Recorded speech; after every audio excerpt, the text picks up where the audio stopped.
की पंचमी कौन सी तिथि? पंचमी। चाहे वो शुक्ल पक्ष की हो चाहे वो कृष्ण पक्ष की।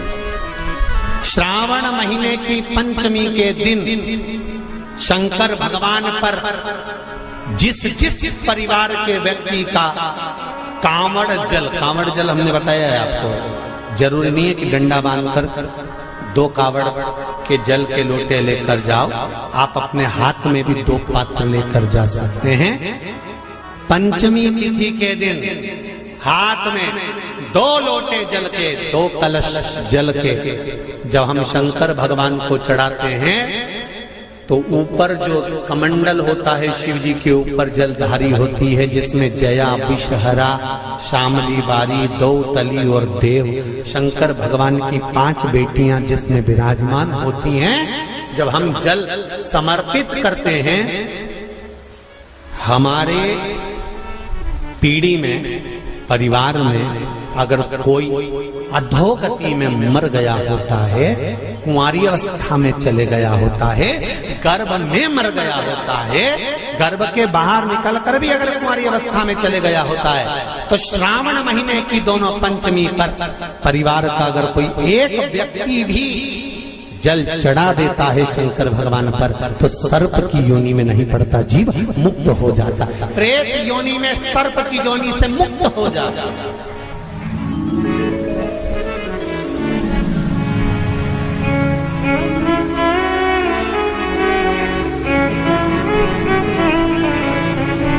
महाराज, हमारे यहाँ सांपों की पूजन कौन से दिन होती है, कौन सी तिथि में करते हैं? जम के बोलो जरा। नाग पंचमी। नाग पंचमी का मतलब क्या है? सांपों की पूजन करो। नाग पंचमी का मतलब होता है शंकर जी के मंदिर में जाकर 1 लोटा जल समर्पित कर दो। उसका कारण क्या है कि हमारे परिवार में, हमारे कुटुंब में कोई 7 कुटुंब में, परिवार में कोई 7 पीढ़ी के अंतर्गत भी अगर कोई जीव तड़प रहा होता है, पड़ा हुआ होता है, उसकी मुक्ति नहीं होती है, तो पंचमी का चढ़ा हुआ जल उस जीव को प्राप्त हो जाता है और वो जीव तर जाता है, उसका फिर जन्म नहीं होता, वो तर, इसको मुक्तता कहता है, इसको मोक्ष कहता है।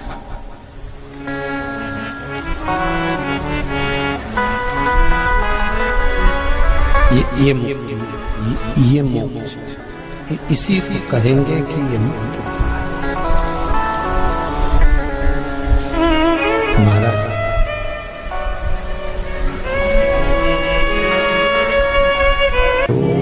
चाहे नाग पंचमी हो, चाहे श्रावण महीने की शुक्ल पक्ष की, चाहे कृष्ण पक्ष की पंचमी हो, और समझ लो अच्छे से,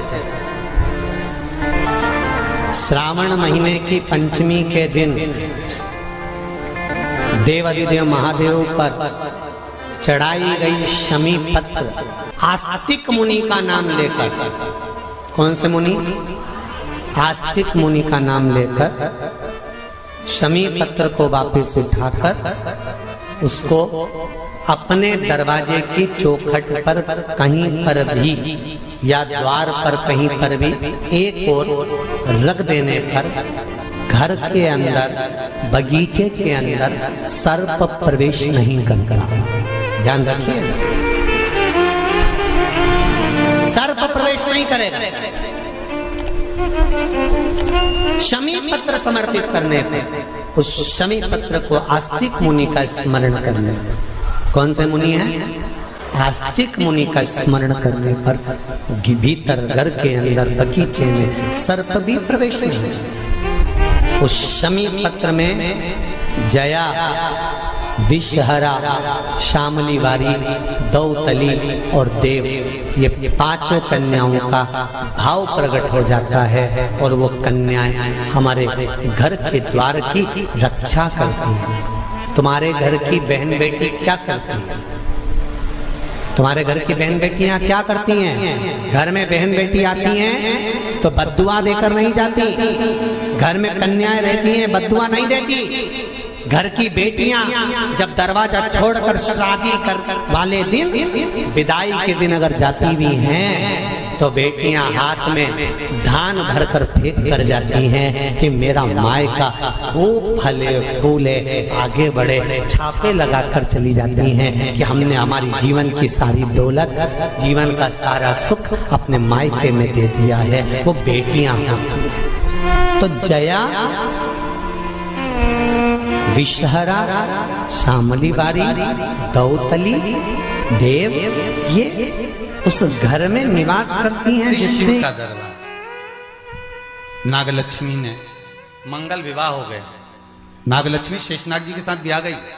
एक दिन शेषनाग जी नागलक्ष्मी के साथ में भ्रमण कर रहे थे, दोनों घूम रहे थे। लक्ष्मी जी ने देख लिया। लक्ष्मी जी ने नागलक्ष्मी को देखा तो नागलक्ष्मी ने पूछा कि ये कौन है तुम्हारे साथ में? मेरे पति है शेषनाग। ओह ठीक। नाग नागिन का जोड़ा ही ऐसा होता है, पति जाए तो पत्नी बदला लेती है, पत्नी जाए तो पति बदला लेता है। इसलिए हिंदू धर्म की रीति है, गाड़ी के नीचे हाथ में किसी भी रूप में अगर आपसे सर्प मरा है, सर्प की हत्या हुई है, या आपने किसी के द्वारा सर्प पकड़ाकर छुड़वा भी दिया है, तो निवेदन रहता है चांदी का एक नाग नागिन छोटा सा बनाकर, छोटा सा उसको शक्कर के कलश में रखकर बांधकर शिव मंदिर में रखकर आ जाइए। उसको दे दो शिव बाबा को कि अब हमारी तरफ से हमने हाजिरी लगा दी, हमसे दुख, हमसे गलती हुई, हम क्षमा चाहते हैं। गलती मनुष्य से होती है, मानव से होती है, हो गई गलती, अब आपको साधन है। स्वप्न में अगर सांप दिख रहा है, स्वप्न में सर्प नजर आ रहा है, पान का पत्ता, तांबुल पान का पत्ता, उस पान के पत्ते पर एक लाल चंदन से सर्प बना और सर्प बनाकर उसका शिव मंदिर में स्पर्श कराकर बहते पानी में छोड़कर आ जाइए। सर्प दिखना बंद, स्वप्न में कभी नहीं दिख सकता। सर्प का घर में सर्प आ रहा है, आस्तिक मुनि का स्मरण करिए। 5 लौंग, एक नाग नागिन का जोड़ा छोटा सा, किसी भी स्थान पर ईशान कोण के अंतर्गत उसको थोड़ा सा खड्डा खोदकर 5 लौंग के साथ नाग नागिन के जोड़े को दबा दीजिए, मिट्टी डाल दीजिए। घर में जब नाग नागिन का जोड़ा आप दबाएं तब आस्तिक मुनि का नाम लेकर दबाएं, मां मनसा का नाम लेकर दबाएं, जो नागों की बहन है, उस मनसा देवी का स्मरण कर कर उसको डाल दी। आज भी हमारे यहाँ हिंदू धर्म नीति है, जब पहला कॉलम नए मकान का पहला कॉलम जब भराता है, उसमें तांबे के कलश में नाग नागिन रखकर, कमलगट्टा रखकर, अमरबेल रखकर, थोड़ी सी सरसों रखकर उसका पूजन कर कर पहले कॉलम के अंदर, जो पहला कॉलम भराएगा, गड्ढे का पहला जो सरिया रखाता है, कॉलम भराता है, वास्तु पूजन के हिसाब से उसमें रखा जाता है। और वो तो वो उसके रखने के बाद भी जब मकान का मुहूर्त होता है तो वास्तु पूजन में नाग नागिन का जोड़ा रखाता है, वो भी उस मकान में कहीं ईशान के अंतर्गत उसको दबाया जाता है।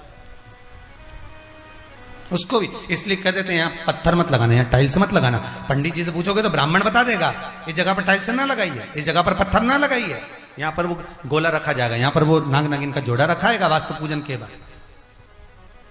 4 लोहे की कील, नागफणी कील, वास्तु पूजन में चारों मकान में चारों तरफ लगाई जाती है। क्यों लगाते हैं? कि कोई दोष हुआ हो, कोई जीव यहां रहता हो, सर्प का निवास हो, अगर मकान बनाने में टूट गया हो, किसी का मन दुखा हो, तो वो मन ना दुखे। क्षमा याचना, परम आभूषण है क्षमा मांग लेना, परम आभूषण। गलती करो तो क्षमा मांगने में देरी ना कर, हो गई गलती, हो क्षमा है, हम क्षमा मांगो। हे शंकर, हे शंभु, हे त्रिकालदर्शी, हे कैलाशी, हे अविनाशी, क्षमा कर दीजिए, गलती हो गई। तेरा ही दिया मैंने खा। पंचमी, चाहे वो शुक्ल पक्ष की हो, चाहे वो कृष्ण पक्ष की, श्रावण महीने की पंचमी के दिन शंकर भगवान पर जिस जिस परिवार के व्यक्ति का कांवड़ जल हमने बताया है आपको, जरूरी नहीं है कि डंडा बांधकर 2 कावड़ के जल के लोटे लेकर जाओ, आप अपने हाथ में भी 2 पात्र लेकर जा सकते हैं।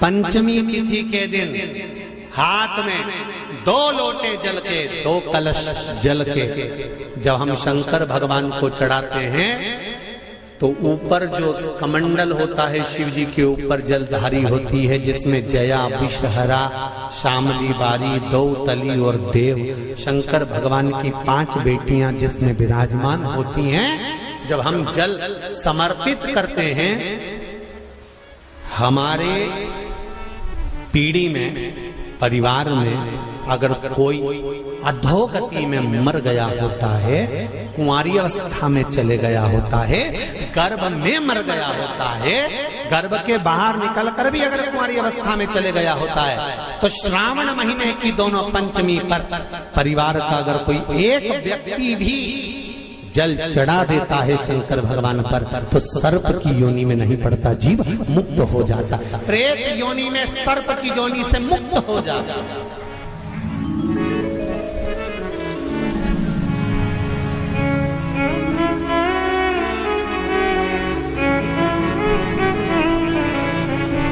महाराज,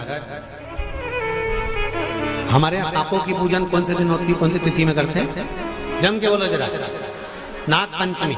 नाग पंचमी का मतलब क्या है? सांपों की पूजन करो। नाग पंचमी का मतलब होता है शंकर जी के मंदिर में जाकर 1 लोटा जल समर्पित कर दो। उसका कारण क्या है कि हमारे परिवार में, हमारे कुटुंब में कोई 7 कुटुंब में, परिवार में कोई 7 पीढ़ी के अंतर्गत भी अगर कोई जीव तड़प रहा होता है, पड़ा हुआ होता है, उसकी मुक्ति नहीं होती है, तो पंचमी का चढ़ा हुआ जल उस जीव को प्राप्त हो जाता है और वो जीव तर जाता है, उसका फिर जन्म नहीं होता, वो तर, इसको मुक्तता का।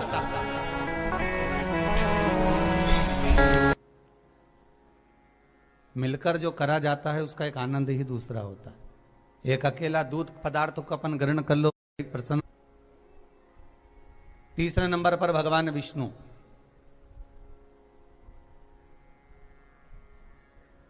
चौथे नंबर पर सूर्य नारायण भगवान, भास्कर देव, और 5वें नंबर पर है मां दुर्गा भवानी। शिव पंचायत में ये 5 हैं। आपके नगर में, आपके गांव में, आपके शहर में भगवान शंकर के परिवार का तो मंदिर होगा।